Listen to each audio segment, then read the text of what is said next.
अब इस video lecture के अंदर हम सीखेंगे नेम से स्ट्रक्चर को किस तरह से डेवलप किया जाता है।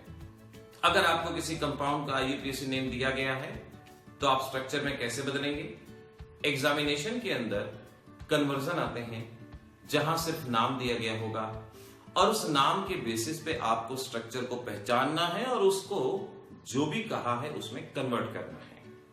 तो आइए मैं सिखाता हूं आपको किस तरह से गिवन नेम से आप स्ट्रक्चर बनाएंगे। देखिए सपोज आपको कहा गया है 2 ब्रोमो 3 मिथाइल हेक्स 4ene 1 अल। 2 ब्रोमो 3 मिथाइल हेक्स 4ene 1 अल ये कंपाउंड दिया गया है। आप सबसे पहले वर्ड रूट की तरफ ध्यान दें। वर्ड रूट क्या है? वर्ड रूट है यहां पर हेक्स, तो इसका मतलब आप 6 कार्बन को इस तरह से लिख लेंगे। हेक्स का मतलब 6, आपने इनको लिख दिया। अब इस चेन की नंबरिंग करेंगे आइदर फ्रॉम लेफ्ट और फ्रॉम राइट, जहां से मन करे।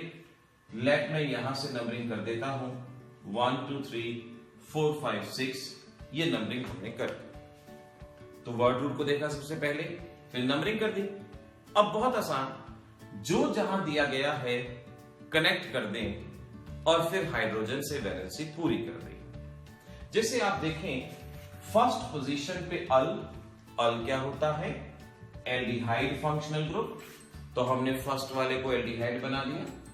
थर्ड पे मिथाइल है, यहां मिथाइल लगा दिया। 2 पे ब्रोमो है, ब्रोमीन लगा दिया।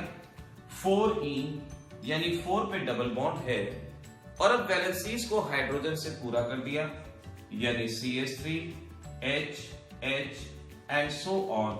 हमारे कंपाउंड का स्ट्रक्चर हमारे सामने है। अब अगर स्ट्रक्चर बना लिया तो कन्वर्जन करने से कोई रोक ही नहीं सकता। आप डेफिनेटली कन्वर्जन को कर पाएंगे, आपसे कन्वर्जन आसानी से